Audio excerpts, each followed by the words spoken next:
hadbayntaad adigu ilaahay aad jeclaato ayaa makhluuquna ku jeclaanayaan hadbayntaad ilaahay adigu aad ka baqdo ayaa makhluuquna adiga ka haybaysanayaan hadbayntaad ilaahay taacadiisa iyo diintiisa aad naftaada ku mashquulisid ayaa makhluuqa kalena baahidaada loo diro baahidaada ku daboolayaan man kaana fi haajati akhihi kaana Allahu fi haajatihi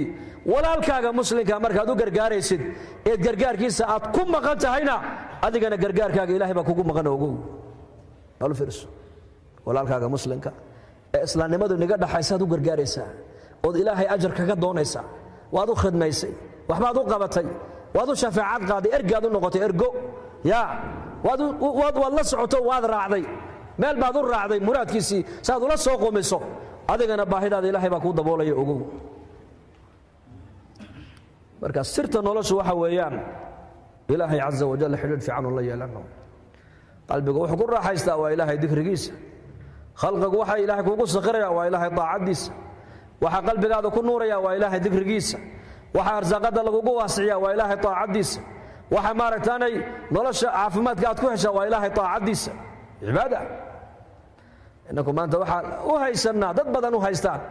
cibaadadan islaamnimadu iyo diintu inoogu yeedhayso hadday soo tahay hadday salaad tahay hadday xaj tahay hadday zaka tahay hadday diin laga shaqeeyo tahay hadday diin dadka la baro tahay hadday diin la barto tahay haddii xijaabi asur la qaato ay tahay waxaan u haysanaa cibaadadu in aakhiro